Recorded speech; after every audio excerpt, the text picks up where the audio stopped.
Hello friends, I am Chitranjana. आज हम पढ़ रहे हैं एमपी जीके में एमपी की ज्योग्राफी, जो कि एमपी ईडीपीओ के सिलेबस के अकॉर्डिंग पढ़ रहे हैं और बहुत ज़्यादा इम्पोर्टेंट है। तो उसमें हम सबसे पहले मध्य प्रदेश के तालाब नदियाँ भी पढ़ चुके हैं लास्ट क्लास में, और मध्य प्रदेश के राष्ट्रीय उद्यानों में प्रवाहित होने वाली नदियों के बारे में पढ़ चुके हैं। तो आज हम पर्वत के बारे में पढ़ेंगे। तो एमपी के मुख्य रूप से 3 पर्वतों का विस्तार है एमपी में: विंध्याचल पर्वत, सतपुड़ा पर्वत, अरावली पर्वत। ठीक है। तो अब एक सेकेंड, विंध्याचल पर्वत, सतपुड़ा पर्वत, अरावली पर्वत। ओके। उसके बाद अब हम विंध्याचल पर्वत के कुछ इंपॉर्टेंट पॉइंट हैं उनको पढ़ेंगे। ओके। तो देखिए, विंध्याचल पर्वत जो है वो परतदार चट्टानों से मिलकर बना है। कैसे? परतदार चट्टान। ठीक है। तो परतदार चट्टानों से मिलकर बना है। अब ये विंध्याचल पर्वत झारखंड, यूपी, एमपी, राजस्थान राज्य में फैला हुआ है। कहाँ कहाँ पे फैला हुआ है? एमपी, यूपी, राजस्थान राज्य। ओके। एंड विंध्याचल पर्वत एक प्राचीन पर्वत है। ये एमपी के पूर्व में से पश्चिम तक फैला हुआ है। ओके। विंध्याचल पर्वत का विस्तार बघेलखंड में, रीवा पन्ना के पठार में, बुंदेलखंड के पठार में व मालवा के पठार में है। ओके। मालवा के पठार में भी है। उसके बाद विंध्याचल पर्वत के पूर्वी भाग को कैमूर और मध्य भाग को भांडिर कहा जाता है। तो ये भी इंपॉर्टेंट पॉइंट है कि भाई विंध्याचल पर्वत के जो पूर्वी भाग है उसको कैमूर और मध्य भाग को भांडिर कहा जाता है। ओके। नेक्स्ट इज कैमूर पर्वत श्रेणी। कैमूर पर्वत श्रेणी भी बहुत इंपॉर्टेंट है। ये विंध्याचल पर्वत का पूर्वी भाग है। इसका विस्तार सीधी, सिंगरौली, सतना, रीवा, कटनी, उमरिया व मेहर आदि जिलों में है। तो देखिए, ये भी बहुत इंपॉर्टेंट पॉइंट है कि भाई जो कैमूर पर्वत श्रेणी है और उसका पूर्वी भाग, मतलब ये विंध्याचल पर्वत का पूर्वी भाग है, जैसे हम कैमूर पर्वत श्रेणी कहते हैं। इसका विस्तार सीधी में भी है, सिंगरौली में भी है, सतना में भी है, रीवा में भी है, कटनी में भी है, उमरिया में भी है और मेहर में भी है। कैमूर पर्वत श्रेणी से टॉन्स नदी और केन नदी का उद्गम होता है और कटनी में भी यही पर्वत श्रेणी है। ओके। तो आप समझ गए होंगे। कैमूर पर्वत श्रेणी को यमुना नदी व सोन नदी का जल विभाजक कहा जाता है। कैमूर पर्वत श्रेणी के अंतर्गत ही मेहर का त्रिकुटा पर्वत और सतना का गिद्धराज पर्वत आता है। अब आ जाती है बुंदेलखंड के पठार में। तो बुंदेलखंड के पठार में कई छोटी छोटी पहाड़ियाँ मिलती हैं जिन्हें टोर कहा जाता है। ये भी बहुत इंपॉर्टेंट है कि भाई बुंदेलखंड के पठार में जो कई छोटी छोटी पहाड़ियाँ मिलती हैं उन्हें क्या कहा जाता है? तो उन्हें टोर कहा जाता है। ओके। भांडेर पर्वत श्रेणी। अब भांडेर पर्वत श्रेणी भाई ये विंध्याचल पर्वत का मध्य भाग है और इसका विस्तार पन्ना, छतरपुर, सागर, दमोह, टीकमगढ़ जिलों में फैला हुआ है। अब इस पर्वत श्रेणी की सबसे ऊंची चोटी है भाई सद्भावना चोटी। ओके। इस पर्वत श्रेणी की सबसे ऊंची चोटी है सद्भावना चोटी, जिसे गुडविल पीक कहते हैं, जो 752 कितने 752 मीटर लंबी है और ये सबसे ऊंची चोटी दमोह में स्थित है। ओके। अब कुछ वन लाइन फैक्ट आ जाते हैं कि विंध्याचल पर्वत का विस्तार मालवा के पठार पर है और क्षिप्रा नदी पास में है। तो इसके अंतर्गत मांडू, असरफी की पहाड़ी, बांचू पॉइंट, काकरबड़ी पहाड़ी, सलकनपुर, भीमबेटका, रायसेन जिला ये सब आते हैं। ओके। मालवा के पठार की सबसे ऊंची चोटी कौन सी है? तो मालवा के पठार की सबसे ऊंची चोटी है सिगार चोटी, जनापाव पहाड़ी और धजारी। ये तीनों विंध्याचल पर्वत पर इंदौर जिले में स्थित हैं। और भाई सबसे ऊंची चोटी भाई सिगार है। सिगार के बाद जनापाव है, फिर धजारी है और तीनों ही विंध्याचल पर्वत पर हैं। ओके। अब यमुना और गंगा, यमुना, नर्मदा, गंगा का जल विभाजक कौन है? तो देखिए, ये क्वेश्चन इज वेरी इंपॉर्टेंट और ये पूछा जाता है। तो आपको बताना है कि विंध्याचल पर्वत यमुना, गंगा, नर्मदा का जल विभाजक है। Okay. So I hope so कि आपको क्लियर हो गया होगा। नेक्स्ट इज सतपुड़ा पर्वत श्रेणी। तो हम बात कर रहे हैं सतपुड़ा पर्वत श्रेणी की। तो देखिए, नर्मदा नदी के दक्षिण में सतपुड़ा पर्वत श्रेणी स्थित है। कहाँ पर स्थित है? दक्षिण दिशा में। और ये मुख्य रूप से 3 भागों में बटी हुई है। सबसे पहला मैकाल पर्वत श्रेणी। नर्मदा नदी के दक्षिण में सतपुड़ा पर्वत श्रेणी स्थित है। ये मुख्य रूप से 3 भागों में बटी हुई है।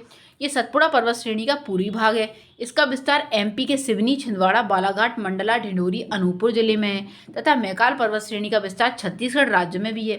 मैकाल पर्वत श्रेणी की सबसे ऊंची चोटी है अमरकंटक, जिसकी ऊंचाई है 1067 मीटर। ये अनूपपुर जिले में स्थित है। मैकाल पर्वत श्रेणी के अंतर्गत आता है अमरकंटक, किरार घाटी, अचानकमार क्षेत्र, ये आते हैं। अब मैकाल पर्वत श्रेणी से नर्मदा, सोन, जोहिला, महानदी जो कि छत्तीसगढ़ में चली जाती हैं, इनका उद्गम होता है। कहाँ से? मैकाल पर्वत श्रेणी से। तो आपको ये इंपॉर्टेंट फैक्ट, स्पेसिफिक पॉइंट ही मैं आपको बता रही हूँ, अननेसेसरी कोई भी नहीं चीज़ें बता रही हूँ जो आपको याद नहीं करनी है। सो फ्रेंड्स, हमको ये याद करना है बिल्कुल एक एक चीज़ें कि मैकाल पर्वत श्रेणी से नर्मदा, सोन, जोहिला, महानदी यही नदियों का उद्गम होता है। नेक्स्ट इज महादेव पर्वत श्रेणी। तो ये सतपुड़ा पर्वत का मध्य भाग है और इसका विस्तार एमपी और महाराष्ट्र तक है। तो महादेव पर्वत श्रेणी की सबसे ऊंची चोटी है धूपगढ़ चोटी, जिसकी ऊंचाई है 1350 मीटर और ये एमपी की सबसे ऊंची चोटी है। महादेव पर्वत श्रेणी के अंतर्गत धूपगढ़, पचमढ़ी, चौरागढ़, कालीभीत, नंदीगढ़ ये सब आते हैं जो कि बैतूल में है और होशंगाबाद जिले में पचमढ़ी है। तो होशंगाबाद जिले के पचमढ़ी में धूपगढ़, चौरागढ़, कालीभीत, नंदीगढ़ जो कि ठीक है, और कालीभीत बैतूल में है। तो ये सब आते हैं। ओके। राजपीपला पर्वत श्रेणी, तो इसका विस्तार भाई ये सतपुड़ा का पश्चिमी भाग है और इसका विस्तार एमपी और गुजरात राज्य तक है। और राजपीपला पर्वत श्रेणी की सबसे ऊंची चोटी है बड़वानी जिले में चूलगिरी चोटी है, ऊंचाई है 12-15 मीटर। चूलगिरी पहाड़ी पर 52 गज जैन तीर्थ स्थल स्थित हैं। ओके, सो जैन तीर्थ स्थल स्थित है। अब राजपीपला पर्वत श्रेणी के अंतर्गत असीरगढ़ की पहाड़ी आती है, जिसे दक्षिण का प्रवेश द्वार कहा जाता है। ये बुरहानपुर जिले में स्थित है। तो देखिए बहुत ही ज़्यादा इंपॉर्टेंट पॉइंट है, पूछा जाता है कि भाई दक्षिण का प्रवेश द्वार किसे कहा जाता है? तो भाई बुरहानपुर जिले को कहा जाता है और राजपीपला पर्वत श्रेणी के अंतर्गत ही असीरगढ़ की पहाड़ी आती है। सो आई होप सो फ्रेंड्स कि आपको क्लियर हो गया होगा। राजपीपला के अंतर्गत ही बुरहानपुर दर्रा भी आता है और राजपीपला के अंतर्गत ही अखरानी की पहाड़ी, बड़वानी की पहाड़ी, असीरगढ़ की पहाड़ी, मथवार की पहाड़ी, बीजागढ़ की पहाड़ी और ग्वालीगढ़ की पहाड़ी, ठीक है, यहीं से सतपुड़ा लगता है और ये सभी चीज़ें आती हैं। अब एमपी की प्रमुख चोटियों के बारे में और पढ़ लेते हैं। तो एमपी की सबसे ऊंची चोटी है धूपगढ़ 1350 मीटर। सतपुड़ा पर्वत की सबसे ऊंची चोटी है धूपगढ़ 1350 मीटर। मैकाल पर्वत की सबसे ऊंची चोटी है अमरकंटक, ऊंचाई 1067 और जिला अनूपपुर। महादेव पर्वत श्रेणी की सबसे ऊंची चोटी है धूपगढ़, ऊंचाई 1350 मीटर। देखिए भाई आपको कॉमन चीज़ें जो याद करनी है, कुछ भी अलग से नहीं है। बुंदेलखंड के पठार की सबसे ऊंची चोटी है सिद्ध बाबा चोटी, ऊंचाई है 1172 मीटर, जिला है दतिया। नेक्स्ट इज मालवा के पठार की सबसे ऊंची चोटी है सिगार चोटी, ऊंचाई है 881 मीटर, स्थान है विंध्याचल पर्वत। नेक्स्ट इज जनापा पहाड़ी, तो ऊंचाई है 884 और स्थान है इंदौर, विंध्याचल पर्वत की चोटी का। नेक्स्ट है धजारी चोटी 810 मीटर, स्थान है इंदौर और इंदौर में विंध्याचल पर्वत। नेक्स्ट इज भांडेर पर्वत श्रेणी की सबसे ऊंची चोटी है गुडविल सद्भावना शिखर, ऊंचाई 772 मीटर, जिला दमोह। और मध्य भारत के पठार की सबसे ऊंची चोटी है श्योपुर जिला टोंगरा चोटी, ऊंचाई है 430 मीटर। देखिए सो जो चोटियाँ थी जो भी इंपॉर्टेंट मैंने आपको बता दी हैं, आपको यही पढ़ना है। एंड नेक्स्ट इज पर्वतों से संबंधित महत्वपूर्ण तथ्य। गिद्धराज पर्वत कहाँ पर है? एमपी के सतना जिले में स्थित है। मध्य प्रदेश की राजधानी भोपाल में 5 पहाड़ियों पर बसी है। Shyamla Hills, Nyori Hills, Arera Hills, Katara Hills, Idgah Hills. Okay, so ये भी इंपॉर्टेंट है। तो जो नरो हिल्स है वो है एमपी के सतना जिले में, अपनी जैव विविधता के लिए प्रसिद्ध है।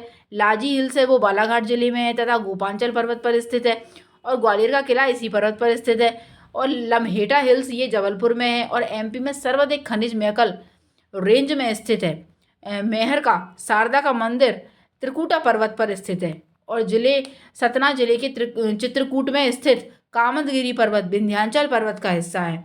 और नर्मदा नदी विंध्याचल पर्वत और सतपुड़ा पर्वत के मध्य में प्रवाहित होती है और सतपुड़ा पर्वत नर्मदा और ताप्ती के मध्य में स्थित है।